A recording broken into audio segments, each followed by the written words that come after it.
is John from Heroes and Legends, and welcome to part 1 of our 4-part Commander 2017 upgrade series, where we're going to talk about some singles you could pick up to enhance the upcoming Commander 2017 series of tribal decks, which come out on August 25th. So you have a little bit of time if you want to pick up some singles between now and then. Today we're going to focus on the Feline Ferocity deck. Of course, in subsequent videos we'll be looking at the rest. Now, to give you an idea of what you can expect from these videos, I'm not going to spend a whole lot of time on mana base here. I think for the most part that's self-explanatory and just is based on your collection and your budget, really. If you have some shock lands, if you have some fetch lands, if you're lucky enough to have some dual lands, well, obviously those are going to be good inclusions, right? Now, this video is more about broad strokes. We're going to be talking about general cards that will make these decks better. I'm not going to necessarily go into any pinpoint strategy direction where we look at upheaving the entire deck to switch out a strategy or anything like that. I'm just going to look at some general cards that are just good inclusions for most players. Now, with that being said, most of these cards will be budget inclusions. I did pick a couple bigger budget cards for maybe some of the high rollers out there that are looking for something that costs a little more. But for the most part, everything here is very, very affordable. Quickly before we get started, though, if you check the description below, you'll find a couple ways to support us. You'll find some links to products on Amazon. If you make any purchases via those links, a small percentage will come back to support us. You'll also find our Patreon page below as well. With that being said, let's get into the cards. And we're going to start off with some Amonkhet block cards. Now, Amonkhet, of course, had a cat tribal sub-theme in both Amonkhet and Hour of Devastation. And there's actually some great pickups there that you can get very, very cheap right now. You may already have a lot of these cards. Check your bulk boxes, the cards that you threw in a box after you played Sealed or Draft at the game store. You might be pleasantly surprised. So let's look at 5 in particular from the block. We're going to start off with a couple white cards with Adorned Pouncer, which is phenomenal because of that Eternalize cost of 2 white and 3 to get a 4/4 double striker out of the graveyard. I think that's super sweet. But secondly, maybe more importantly, Regal Caracal, only a $2 card, and it's a cat lord. Other cats you control get +1/+1 and have lifelink, and when it enters the battlefield, it creates 2/1/1 lifelink cat tokens. Really sweet inclusion for this deck just to get another lord, and very reasonable cost at 5 mana for everything it's doing. Alright, let's look at 3 green creatures. Initiate's Companion, real cheap 13-cent common you can pick up, which might not be for every build, but what I liked about this is its interaction with creatures and lands. It does allow you to give something kind of like quasi-vigilance from time to time, as long as this can get through with some combat damage. But also, too, untapping a land can be really important, especially if you have some good utility lands that you've upgraded into the deck. Pride Sovereign, $1.66 for this one from Hour of Devastation. Another easy pickup. And what more can you ask for? 2/2 for 3, but it gets +1/+1 for each other cat you control, not to mention that Exert ability can create more cat tokens. And maybe one of the ones that I like the best out of the block, Prowling Serpopard. This is a cat snake for about $2.99, still a reasonable price. It can't be countered, and on top of that, creature spells you control can't be countered. Perfect for a tribal deck, but especially considering this is a cat and it's on color, this is phenomenal. It's also a 4/3 for 3, and that does mean something in this hyper-aggressive deck. Alright, let's look at some other creatures outside of the Amonkhet block that you might want to pick up. Here's a few selections. The first one now, a little more expensive, $14.07 for Bramaz right now. Bramaz is great in this deck, obviously. It has nice power and toughness coming in as a 3/4 for 3. It is a legendary cat soldier, of course, and it creates 1/1 cat soldiers. Now, price point, a little bit high. Maybe this gets a reprint soon in Iconic Masters or Masters 25 or something. I kind of hope it does. I feel like it's due for one, but it is one option. Some other cheaper options, of course, Leon and Sky Hunter for 15 cents. I picked the Meriden Besieged version, but there are other versions out there. This one, it's just a 2/2 flyer for 2. The reason I chose it is because it just adds some evasion to the deck. I felt like the deck had a little bit of evasion in the form of flying and trample here and there, but for the most part I wanted to add a few more flyers, so I thought this is a real cheap way to do it. Sky Hunter patrols another one, 15 cent flying first strike for 4. Cat Knight comes in as a 2/3. Alright, let's talk about some artifact interaction. There's a sub-theme in the deck that of course is focused on equipment. So how can we get our equipment sub-theme to be a little more efficient? Well, here's some cards that could help you out.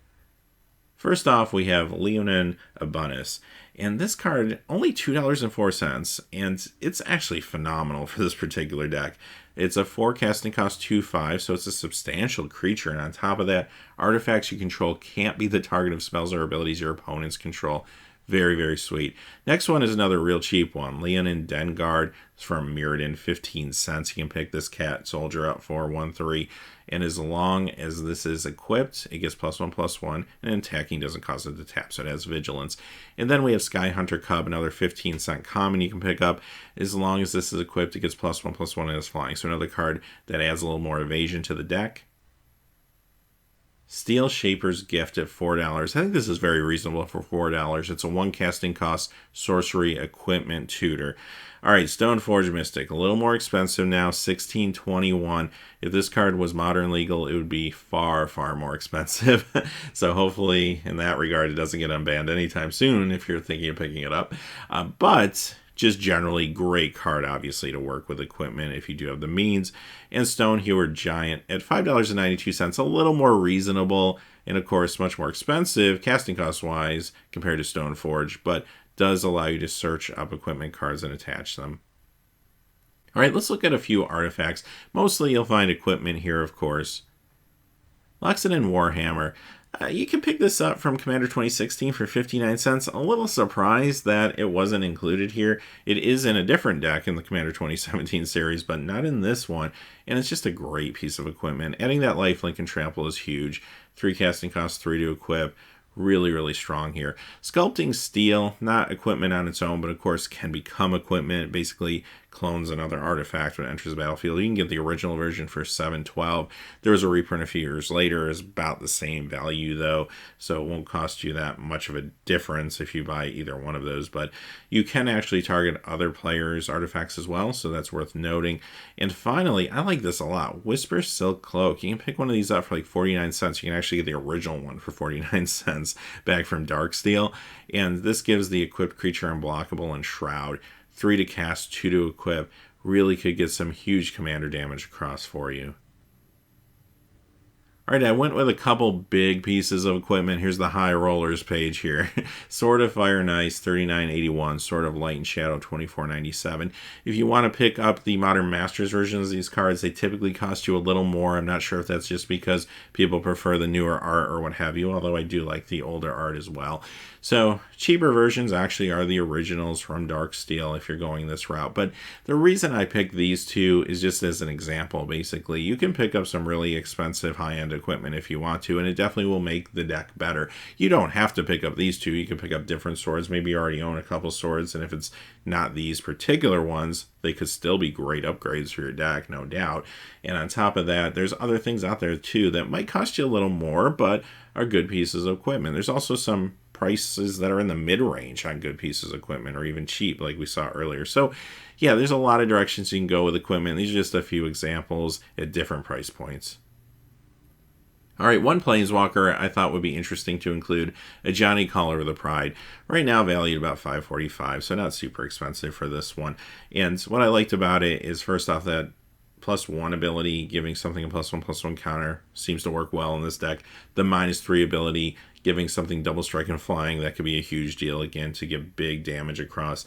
And even that ultimate, creating cat tokens, exactly where this particular deck wants to be. You don't have to use this Ajani. You could choose another one, or really any other Planeswalker you wanted to. But I felt like this one represented the deck the best, perhaps, out of all of them. Alright, with that being said, those are the upgrades that I was looking at. There's so many directions you could go, though, with this deck. I'd love to hear in the comments below some of your thoughts for upgrades or things that maybe you picked up or are planning on picking up for this deck, because there's a million different possibilities, obviously. Now, of course, this is just part 1 of a 4-part series. We're going to be back later in the week, and we're going to take a look at these other decks, which, of course, includes Draconic Dominance, Vampiric Bloodlust, and finally Arcane Wizardry. Also on Saturday, we will be doing our regular edition of the Magic the Gathering Market Watch, and if you're a Commander fan, you'll definitely want to pay attention. The market has been very turbulent for Commander-centric cards over the last couple weeks. I don't expect that to change either. But until next time, hey, thanks for watching. Please remember to like and subscribe, and have a great day. Hey, thanks for watching. This video is made possible by the generous support of viewers like you on Patreon. Check out the description below for links to our Patreon page as well as our Amazon affiliate store, where a small percentage of all sales will also help support the channel. Finally, if you haven't had a chance yet to subscribe, hit that subscribe button so you don't miss any new videos on Heroes and Legends. Talk to you again soon, and have a great day.